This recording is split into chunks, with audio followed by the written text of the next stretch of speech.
सर्दियों का मौसम हो और खांसी जुकाम, ये तो एकदम कॉमन चीज है।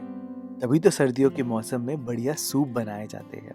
लेकिन ये जो सूप की रेसिपी है ना दोस्तों, ये कोई आम सूप की रेसिपी नहीं है, क्योंकि इसके अंदर डायरेक्टली मैं रोटी भी डाल दूंगा। एकदम अमेजिंग डिफरेंट रेसिपी है दोस्तों, आप बना कर देखना, बहुत मजा आएगा। हेलो दोस्तों, मैं हूं Bharat. Welcome to my cooking blog. तो फिर देर किस बात की, चलो फिर शुरू करते हैं। अब देखो दोस्तों, सूप बनाना है तो सबसे पहले एक बढ़िया सा स्टॉक बनाना होगा। मैंने तो सीधा गैस पर कुकर चढ़ाया है और उसमें बहुत थोड़ा सा तेल डाला है। इसी में आप यहाँ पर थोड़ी लौंग डालना, दालचीनी थोड़ी सी ही डालना, बहुत ज्यादा मत डालना, एक तेजपत्ता डालना। यहीं पर आप लहसुन के साथ साथ प्याज भी डाल देना और काफी सारी अदरक। देखो दोस्तों, अगर आप चाहते हो कि सूप से गरम गरम फ्लेवर आए तो अदरक थोड़ी ज्यादा ही रखना।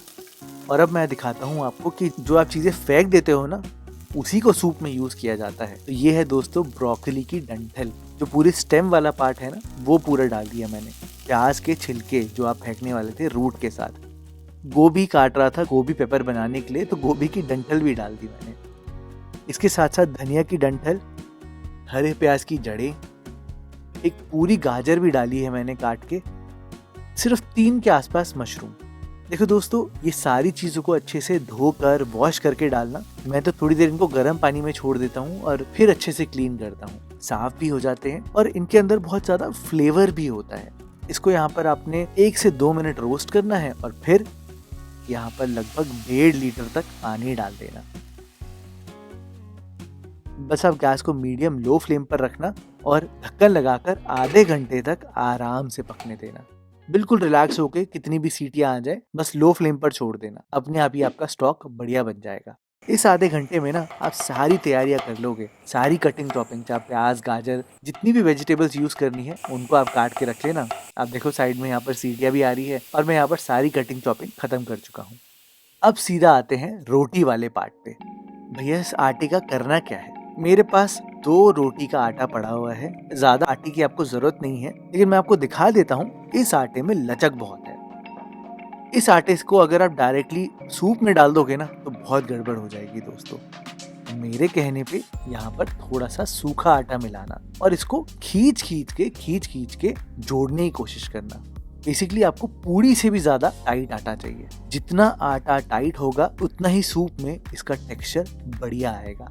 ये देखो दोस्तों, पहले कैसे लचक थी और अब खींचने की कोशिश कर रहा हूँ ना, तो ऐसे ही सेकंड्स में टूट जाएगा। ऐसा ही करना है आपको दोस्तों। जितनी देर में आप ये सारे काम करोगे उतनी देर में आधा घंटा भी हो जाएगा, तो आप गैस को बंद कर देना। अब मैं बताता हूँ कि रोटियों का करना क्या है। आप ये देखो, जब मैं इसको काट रहा हूँ तो ये कितने खुरदरी है। इसका मतलब मैंने इसमें काफी सूखा आटा मिलाया है। आपने करना सिर्फ ये है कि इसको अच्छे से दबाना है, क्योंकि इसको गोल करना तो मुश्किल है। दबाओगे डायरेक्टली गोल हो जाएगा और आप इसको आराम से जितना पतला हो सके उतना पतला बेल देना। अब मैं तो इसे गोल नहीं बेल पाया, और आप भी बेल नहीं पाओगे क्योंकि आटा है ही इतना ड्राई ना। तो बस आप क्या करना कि कोई भी बर्तन लेना और इसको ऐसे गोल काट देना। परफेक्ट रोटी आपको मिल जाएगी। अब इसको शेप देने के लिए आप कैसी भी शेप्स दे सकते हो। आप चाहो तो पिज्जा कटर से भी काट सकते हो, वो भी आसान तरीका है। या अगर आपका चाकू शार्प है तो आप इजीली पतली पतली स्टिक्स चाकू से काट सकते हो। और ऐसे ही आपको आटे की नूडल्स मिल जाएंगी।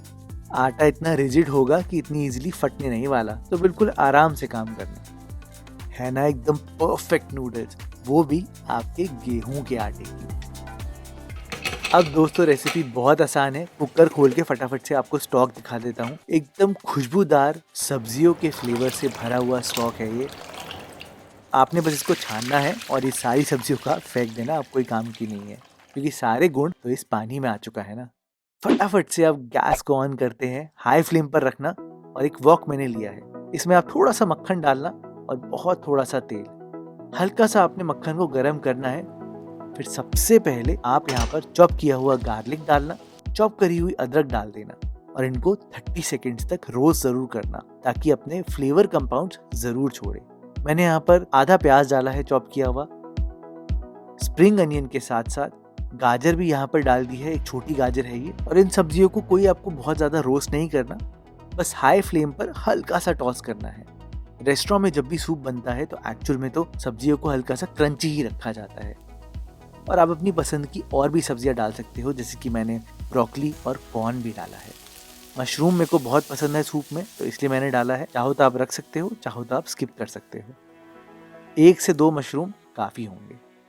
इनको आप कढ़ाई में अपनी थोड़ा सा टॉस कर लेना, और बस इस टाइम पर आप यहाँ पर 1 टेबलस्पून सोया सॉस डालना। ये नॉर्मल सोया सॉस है दोस्तों, कोई डार्क सोया सॉस नहीं है। बस इस बात का ध्यान रखना कि नमक आपने सब्जियों के साथ नहीं डालना। पहले आपने स्टॉक डालना है और फिर स्टॉक में आपने नमक डालना है।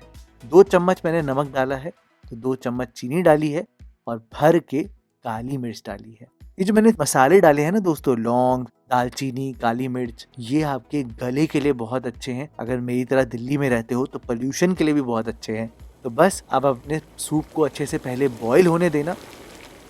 जैसे ही उबाला आएगा, यहाँ पर अपनी नूडल्स डाल देना और इसको सिर्फ आपने 5 मिनट तक उबालना है। बहुत देर तक मत उबालना दोस्तों, 5 मिनट बिल्कुल इनफ होंगे। नूडल्स जब पक जाएंगी ना, तो अपने आप ही ऊपर सरफेस पर आ जाएंगी और ये सूप हल्का हल्का गाढ़ा सा होने लग जाएगा। आप चाहो तो डायरेक्टली इस सूप को ऐसे ही सर्व कर सकते हो, लेकिन मैंने थोड़ा रेस्टोरेंट स्टाइल बनाया है, थोड़ा घर में सर्व करने में भी अच्छा लगता है। 2 चम्मच कॉर्नस्टार्च लिया है और इसमें थोड़ा पानी मिलाया है। देखो दोस्तों, कॉर्नस्टार्च जो है आपको ज़्यादा डालने की ज़रूरत नहीं पड़ेगी, क्योंकि आपकी जो रोटी का आटा है उसमें ऑलरेडी काफ़ी स्टार्च होता है। तो थोड़ा सा ही डालना, हल्का सा टेक्सचर बढ़िया आता है और खाने में और भी ज़्यादा टेस्टी लगता है।